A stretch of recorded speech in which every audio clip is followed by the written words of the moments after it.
الحمد لله رب العالمين والعاقبة للمتقين والصلاة والسلام على سيد الأنبياء والمرسلين محمد وعلى آله وأصحابه أجمعين أما بعد. قال النبي صلى الله عليه وسلم: المسلم من سلم المسلمون من لسانه ويده، أو كما قال رسول الله صلى الله عليه وسلم. اللهم صل على سيدنا محمد وعلى آل سيدنا محمد وأصحاب سيدنا محمد وبارك وسلم عليهم. اللهم صل على سيدنا محمد وعلى آل سيدنا محمد وأصحاب سيدنا محمد وبارك وسلم عليهم.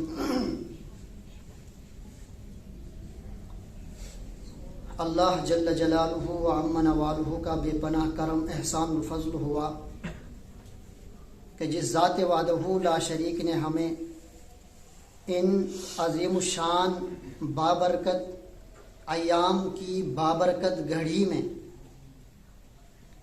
ایک عظیم الشان اور مبارک فریضے کی انجام دہی کے لیے اس عظیم بارگاہ کے اندر آنے کی توفیق عنایت فرمائے. بخاری شریف اور مسلم شریف کی جو حدیث میں نے آپ حضرات کے سامنے پڑھی ہے، اس حدیث شریف کا تعلق اسلام کے ان 5 شعبوں میں سے ایک اہم ترین شعبے سے ہیں جس کو ہم معاشرت سے تعبیر کرتے ہیں. جس طریقے سے اسلام کے 5 ارکان ہیں،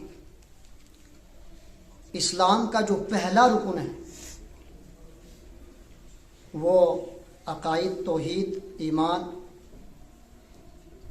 دوسرا رکن نماز، اسی طرح روزہ زکوٰۃ حج، یہ اسلام کے ارکان خمسہ کہلائے جاتے ہیں. ان ارکان میں سے اگر کوئی بھی رکن ختم ہو جائے تو اسلام گویا کہ ختم ہو جاتا ہے، یعنی اسلام کی بنیاد مضبوط نہیں رہتی. اسی طریقے سے اسلام کے 5 شعبے، آپ کہہ سکتے ہیں اسلام کی اور 5 قسمیں ہیں. رکن الگ چیز ہے. رکن کا معنی یہ ہوتا ہے کہ اس کے بغیر کسی چیز کا وجود نہیں ہوتا. اس حال کے اندر مسجد کے اندر ایک کھمبے نہ لگے ہوئے ہوں، یہ ستون نہ ہوں تو چھت کا مدار تھوڑا مشکل ہو جائے گا، چھت قائم نہیں رہ سکتی. اسی طریقے سے اسلام کے جو ارکان ہیں، ان ارکان میں سے اگر کوئی رکن بھی کمزور پڑ جاتا ہے تو اسلام کی بنیاد اور اسلام کا جو ڈھانچہ ہے وہ کمزور پڑ جاتا ہے. اسی طریقے سے اسلام کی 5 شاخیں، 5 شعبے ہیں. ان شعبوں میں سے جو پہلا شعبہ ہے وہ عقائد کا ہے. انسان کے عقائد کیسے ہونے چاہیے، اللہ تبارک و تعالیٰ کے تئیں انسان کا جو عقیدہ وہ کیا ہونا چاہیے، رسالت کے متعلق انسان کا عقیدہ کیا ہونا چاہیے، انبیاء کے متعلق، دیگر انبیاء علیہم الصلاۃ والسلام کے متعلق کیا عقیدہ ہونا چاہیے، اور جتنی بھی کتابیں اللہ تبارک و تعالیٰ نے انبیاء سابقین پر نازل فرمائی ان تمام کتابوں پر ہمارا عقیدہ کیا ہونا چاہیے. فرشتوں کا وجود ہے، ان کے متعلق ہمارا کیا عقیدہ ہونا چاہیے. دیگر مخلوقات کا وجود ہے، خاص طور پر جنات کا جو وجود ہے تو ان کے وجود کے متعلق ہمارا عقیدہ کیا ہونا چاہیے. ختم نبوت کا مسئلہ ہے تو اس کے تحت ہمارا عقیدہ کیا ہونا چاہیے. آخرت کا مسئلہ ہے، اس کے متعلق ہمارا کیا عقیدہ ہونا چاہیے. تو اسلام کا جو پہلا شعبہ ہے اس کا تعلق عقائد سے، عقائد. اور دوسرا شعبہ پھر عبادات کا آتا ہے کہ ہمیں عبادات کس طرح کرنی ہے. نماز پڑھنی ہے تو کیسے پڑھنی ہے، روزہ رکھنا ہے تو کس طرح رکھنا ہے، زکوٰۃ دینی ہے تو کیا اس کا نصاب ہونا چاہیے، کیا اس کی شرطیں ہیں، حج کرنا ہے تو حج کی فرضیت کی کیا شرطیں ہیں. تو یہ عبادات، یہ جنرل عبادات. پھر ان کے ذیلی جو شعبے اور بھی ہیں. تو پہلا شعبہ اسلام کا عقیدہ ہے، دوسرا شعبہ جو ہے وہ عبادات ہیں، پھر چلتے چلتے معاملات ہیں، اخلاقیات ہیں، اور اسی طریقے سے ایک شعبہ اسلام کا اہم ترین شعبہ ہے جو اس ہمارے معاشرے کے اندر بالکل اس کو نظر انداز کر دیا جاتا ہے اور اس کو ہم کوئی زیادہ اہمیت نہیں دیتے، جس کو ہم معاشرت کہتے ہیں، سماج۔ معاشرت کا معنی ہوتا ہے ایک دوسرے کے ساتھ رہن سہن، سلوک برتاؤ۔ انسان دنیا کے اندر چونکہ انسان کی فطرت کے اندر ہے کہ انسان تنہا نہیں رہ سکتا، تنہائی انسان کی فطرت کے خلاف۔ انسان تمدن کو چاہتا ہے، انسان تہذیب کو چاہتا ہے، انسان کے لیے کلچر ضروری ہے، سوسائٹی ضروری ہے۔ اب اس سوسائٹی کے اندر انسان کو رہنا ہے، اس کا جو معاملہ ہے اپنے والدین کے ساتھ کیسا ہونا چاہیے، اپنے بھائیوں کے ساتھ کیسا ہونا چاہیے، اپنی بہنوں کے ساتھ کیسا ہونا چاہیے، اپنے قریبی رشتہ داروں کے ساتھ کیسا ہونا چاہیے، پھر دور کے رشتہ داروں کے ساتھ کیسا ہونا چاہیے، پڑوسیوں کے ساتھ کیسا ہونا چاہیے، یہاں تک کہ اپنے غیر مسلم بھائیوں کے ساتھ کیسا ہونا چاہیے۔ تو معاشرت کا معنی سماج، رہن سہن۔ تو یہ حدیث جو آپ حضرات کے سامنے میں نے پڑھی ہے، یہ ایک اپنے اندر ایک عظیم سبق لیے ہوئے، ایک عظیم الشان، بہت سارے عظیم الشان احکام کے اس کے اندر چھپے ہوئے۔ آپ علیہ الصلوۃ والسلام نے فرمایا المسلم من سلم المسلمون من لسانه ويده، کہ کامل مسلمان سو یم سن اتھ بیم سن زبان سے بے مسلمان محفوظ روزے۔ امی کس مثبت پہلو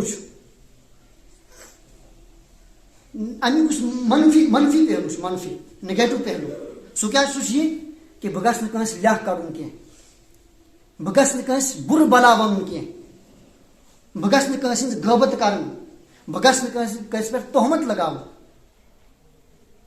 اس کا نگیٹو پہلو ہے، منفی پہلو ہے۔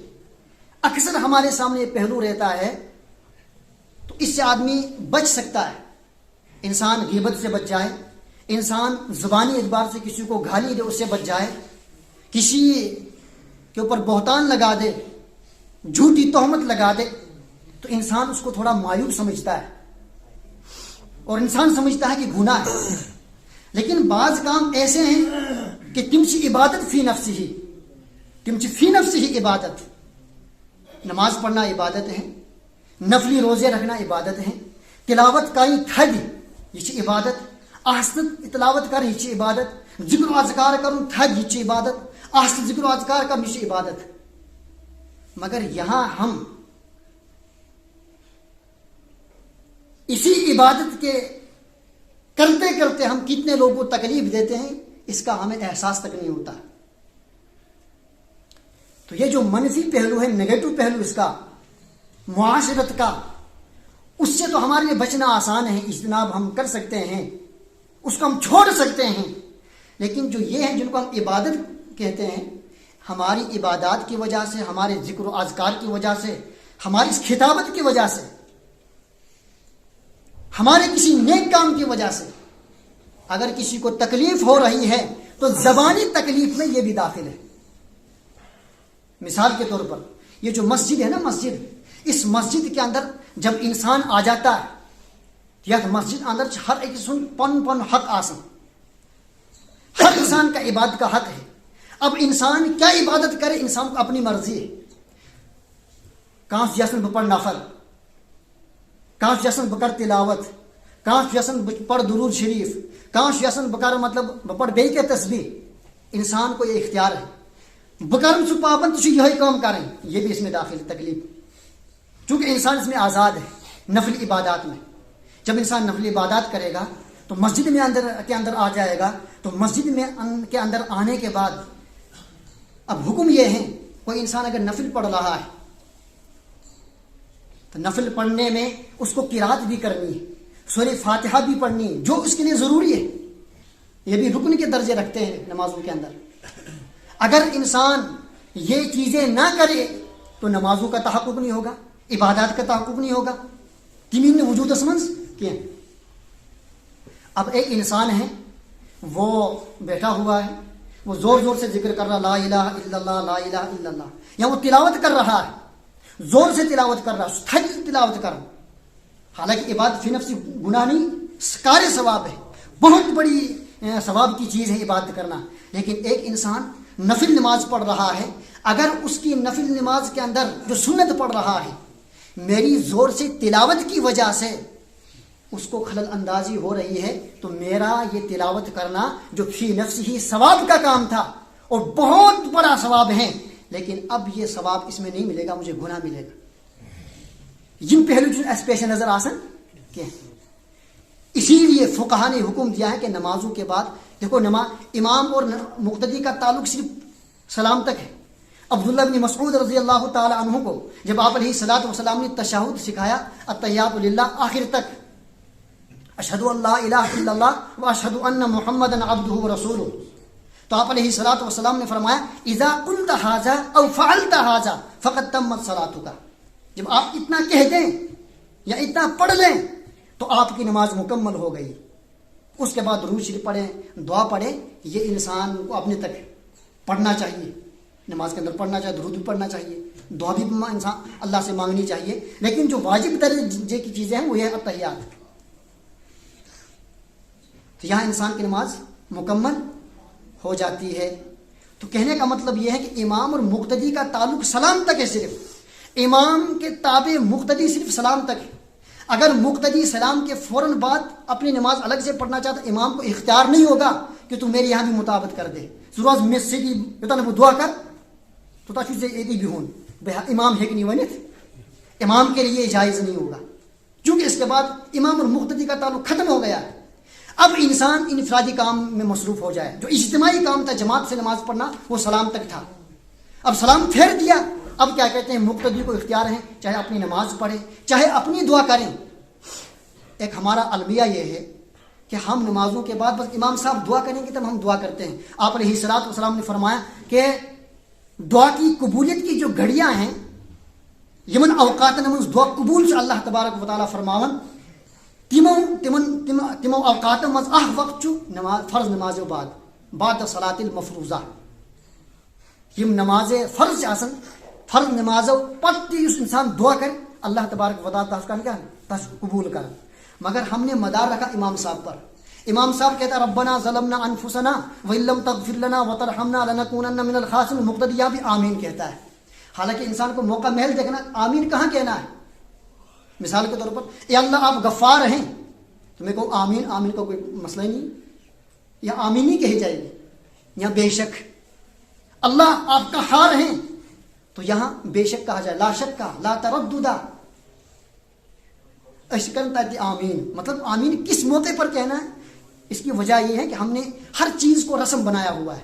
ہماری عبادات بھی رسم ہے, ہماری معاشرت بھی رسم ہے, ہماری ہر چیز رسم ہے. اور جب جو عبادات جو ہیں جب اسلام رسم بن جاتا ہے تو اس کی روح ختم ہو جاتی ہے, اور جب اس کی روح ختم ہو گئی اس کی جان نکل جاتی ہے. انسان کی روح جب تک جسم کے اندر ہے انسان چلتا پھرتا اٹھتا بیٹھتا طاقتور کشتی بھی کرتا سارا کچھ کرتا ہے, لیکن جو ہی اس کی روح نکل جاتی ہے وہ اس کو انسان کہنے کے لیے تیار نہیں ہوتا. سب اس کو کہتا ہے کہ یہ لاش ہے, یا تو ناش کہتے ہیں یا لاش کہتے ہیں دونوں. لاش کا معنی لا شیء یعنی اب کوئی چیز نہیں ہے, تو گویا کہ پتہ چلا اصل روح ہے. تو جب اسلام کے اندر روح ہی ختم ہو جائے, یہی وجہ ہے اش عبادات کرن اش نماز تے پڑھن اش خدائس منگن تے اش سوری کے کرن, تم باوجود سن حالات کی اچھی دنیا آسان عالمی سطح پر ہمارے حالات کیسے ہیں. اس کے برعکس اب دیکھیں حضور کے زمانے کے اندر صحابہ کے زمانے کے اندر کس طرح کم من فئۃ قلیلۃ غلبت فئۃ کثیرۃ باذن اللہ, لکھ لکھ جماعت اساس اللہ تبارک و تعالی غلب نصیب کر تم غالب آسن. وجہ سے کہ تہد ایمان اس کامل آسن, تہذ عبادات اس آسن سس اتباع سنت مطابق آسن. تو اصل مقصد یہ ہے میرے کہنے کا مطلب رمضان مبارک کا جو مہینہ ہے اس مہینے کو مواسات کا مہینہ کہا گیا, غمخاری کا مہینہ, صبر کا مہینہ. اور روزہ جو ہے روزہ نام ہی ہے الامساک